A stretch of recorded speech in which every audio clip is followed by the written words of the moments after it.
Hi guys, I just want to apologise in advance. I have got a bit of a sore throat this week, but I didn't want to let anybody down, so I will stop making a video, but please bear with me in the video. Thank you. Good morning, afternoon or evening from whenever or wherever you are watching this video from. I am Jack Adamus, back with episode 2 of my weekly roundup. We will be talking about game week 6 this week. There was the 5 games on the Saturday, there was the 5 games on the Sunday, and we're going to get straight into it. So we start off at Crystal Palace versus Fulham, which did end in a ball draw 0-0. I mean, overall it was probably the correct result, although if anybody was going to win this game, it would have been Fulham, who did have the better chances of the two teams. Fulham had a good 50% ratio this week of shots to shots on target, with 10 shots, 5 on target. Everything went well for Fulham. Crystal Palace played well as well defensively. Jimenez had some good build-up play this week, but again, I feel like Vinicius should have started. This game did finish 0-0. I predicted a 2-1 to Fulham, therefore I got 0 points. We then head to Kenilworth Road, where Luton hosted Wolves. Now, Luton were unlucky not to get their first win of the season here, with Carlton Morris hitting the post with a great strike from outside the area, and with 56% possession and 20 goal attempts, they were unlucky. However, Wolves did only have the 3, but that is obviously because there was a moment of madness from Bellegar where he kicks out, which let him see red. Now, obviously, that did not help Wolves at all. For Wolves' goal, Lockyer has been absolutely vital for Luton for the past few seasons, but he has to be stronger there, I will say that. Then after that, the penalty. Now, it was very controversial. I mean, at first glance, it does look like a penalty. Then obviously we get to see the replay of VAR, and you can see it clearly deflects off his knee. And again, this is the reason why VAR got brought into the game, but another reason why VAR is awful for the game, because this is here to help us and help the officials. This didn't help the officials in this situation, because clearly that should have been ruled out and it shouldn't have been a penalty. But anyway, VAR, boring, talk about it every week, made another mistake, and therefore this game finished 1-1. I did predict Luton to get their first win of the season here with a 1-0 win. I was wrong, so again, 0 points for me. Next up, we have Manchester City at home to Nottingham Forest. Now, like I predicted, the game will be done at half-time. I predicted it would be 2-0 at half-time, and it was, with goals from Foden and Haaland. At the beginning of the second half, for whatever reason, Rodri decided to put his hands around Morgan Gibbs-White's neck, which is a clear red card. That obviously changed the game from there.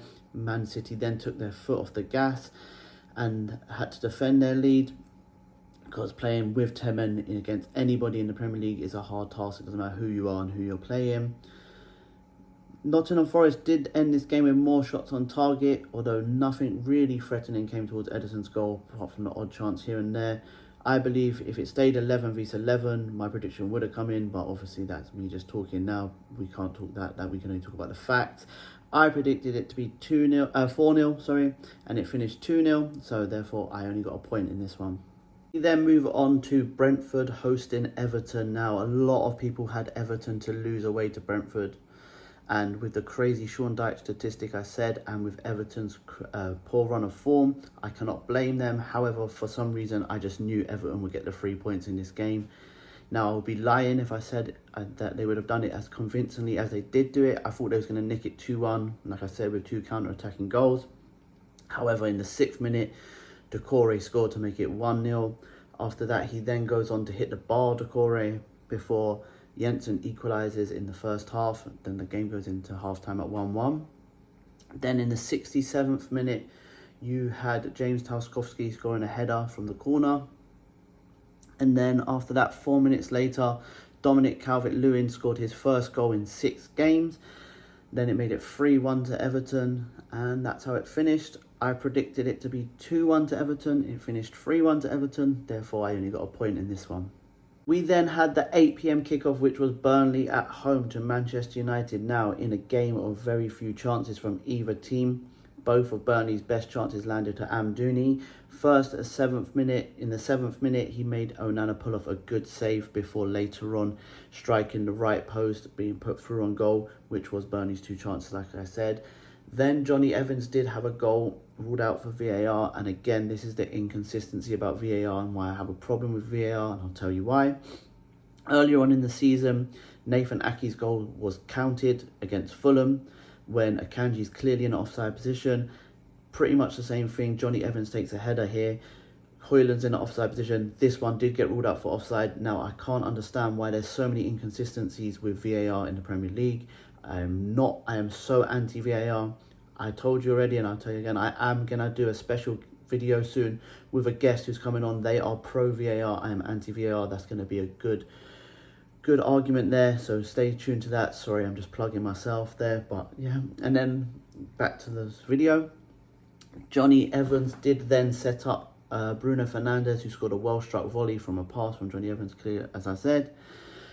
Second half, again, not much to talk about, really. Few chances from either side. That's about it. That's all I have to say on this game, really. Wasn't the best of games. Man United did win 1-0. I predicted 2-1. Therefore, I only got the point here. With all of Saturday's games wrapped up, we then move on to Sunday, where we saw Arsenal hosting Tottenham in the game of the weekend, the fiery North London derby, which finished in a draw, which was a fair result when you look back at it. Christian Romero gave Arsenal the lead with an own goal. Shortly after that, Jesus dispossessed Maddison in the area. Now, he should really put the game to bed here, but he missed a great chance with an erratic strike. He strikes it over the bar. Then, after that, Tottenham got some confidence from then. You had Johnson making Raya make a great save before, obviously, Maddison sets through Son, which then leads that there was a double Maddison to Son assist this weekend, and then that led it to 1-1 going into the second half. Now, VAR made a bit of a mistake here as well with the Arsenal game. I think this one's a bit 50-50. Some people are saying it is a penalty, some people are saying it isn't. I don't believe it's a penalty because the ball bounces up and hits Romero on the arm. I don't personally think it's a penalty, but obviously other people will. This one isn't really controversial because it is 50-50. It's just the way you see it. Then obviously Saka puts away the penalty.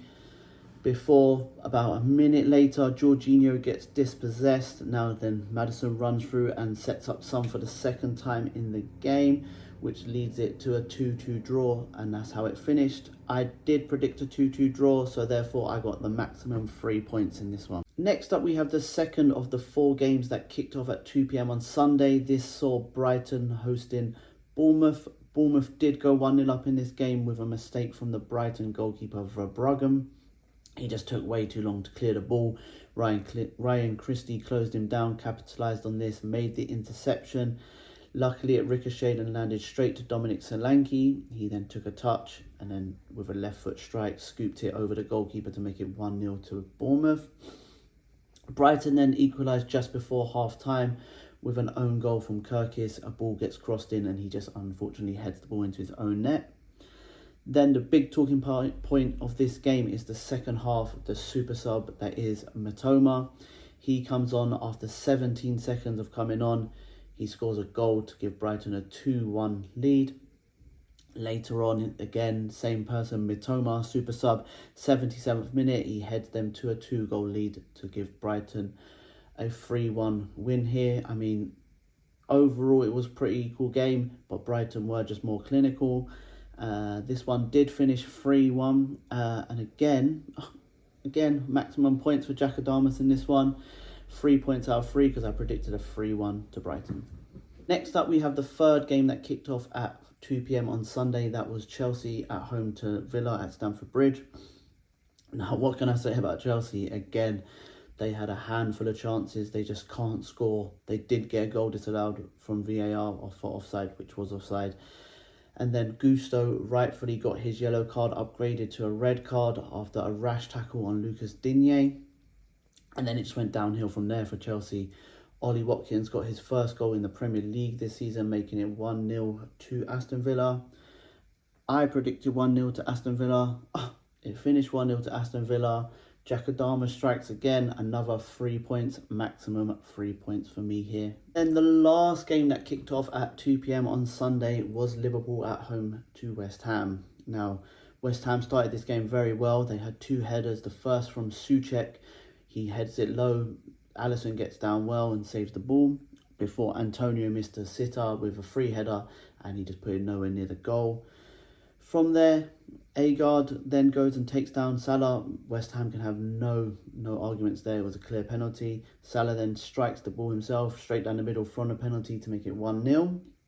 Then after that, Jarrod Bowen scored a great goal. Now, I love Bowen's goal on the weekend because it just goes to show you he put his head on the line there, really. Gets down low, doesn't care that Van Dijk could kick him in the face, and he puts the ball in to make it 1-1. That is literally putting yourself on the line for the team. Love that from Bowen. Then in the second half, before that, Curtis Jones then had a goal ruled out for VAR offside, which it rightfully was. So it went 1-1 into the break. Going into the second half, Nunez does miss a good chance where the ball comes to him. I think he just thinks too quickly and he just tries to shoot and he hits it wide. But then he did score a good goal after that with Alex McAllister putting him through, and then he just puts it over Areola to the left-hand side to make it 2-1. Then after that, Diego Jota scored. He wrapped up the game scoring from the corner. I mean, Van Dijk, the corner comes in, Van Dijk headers it back across and he just taps it in to make it 3-1. Now, this seems to be becoming a running theme here. I predicted this game to finish 3-1. It finished 3-1. Again, wow, Jack Adama strikes again. That is my 4th correct score this weekend. I know my first video and my first week I didn't do very well, but this is more like me. I came this weekend prepared. Got the 4 correct scores. What can I say? Jack Adama strikes again. Also, with this one as well, I did predict even Nunez to score, and he did score.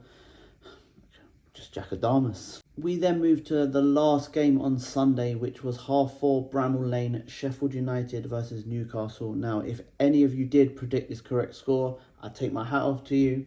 I mean, I'm guessing that probably one Newcastle fan did probably say 8-0, probably half joking, and he did get it right. But this was the yearly crazy scoreline in the Premier League. We do get this every season where there's a 1 8-0 or 9-0, and unfortunately this year for Sheffield United it was you guys on the wrong end of it. The only crazy thing I will say about this result is that it's crazy that they won 8-0, but not only did they win 8-0, there was 8 different scorers. Now that's normally unheard of. Normally in this you'll get one player who scores a hat-trick, maybe for 4 goals, but to score 8 goals with 8 different scorers must do a bundle of confidence for the team. I mean, I won't talk too much about the game itself. I'll just say Sven Botman did get his first goal for the club, which is obviously good for him. I mean, the pick of the bunch was Gordon's goal from outside the area. I'll say that. I'm not really going to talk too much about the game because I don't really want to upset any Sheffield United fans. I did predict it to be 2-1, so I did predict a tight game, and I'll be the first person to put my hands up and say I was completely wrong. I predicted it to be 2-1 to Newcastle. It finished 8-0 to Newcastle. I do still, however, get that 1 point in this game. And there's 2 more things I want to talk about before I end my video today. The first thing is, like I said, I always do an extra game. I know, I'm sorry, I forgot. In the first video, I did forget to go over the game. I was wrong. I got 0 points there in the Inter Milan, AC Milan game. But this week, I did the Madrid derby, where I predicted it to be 2-1 to Atletico Madrid. It finished 3-1 to Atletico Madrid, so I got an extra point there. I don't include this in my overall score every week. This is just in case you want to play it differently, like, because obviously there's 10 games in the Premier League. Some people don't do it on a point system, they do it on a game system. So if it's 5-5, I only do this game just so it finishes 6-5. Therefore, you know, it doesn't end in a draw. And the second thing I want to talk about is my bet of the week. Now, both my bets of the week, my long shot and my cert, didn't come in, unfortunately. That's 2 weeks in a row I've done it, so I'm just saying sorry if you did get on it. Please bet responsibly if you did get on it. You know, like I say, maybe just £1 here, £1 there, £2. Don't do anything drastic. So this weekend I ended up getting 16 points out of 30. Now that is 4 correct results and 4 correct scores. Jack Adamas strikes again. Thank you so much if you are still here at the end of my video. I really, really do appreciate the love and support I've been getting from you guys, honestly. I am on Instagram and TikTok as well, so please like, follow, share and subscribe. Also, any feedback's good, so if you have any feedback, comment or talk to me or anything, I'm willing to listen to it all. And lastly, like I always say, if you don't shoot, you can't score. Bye guys, thank you very much.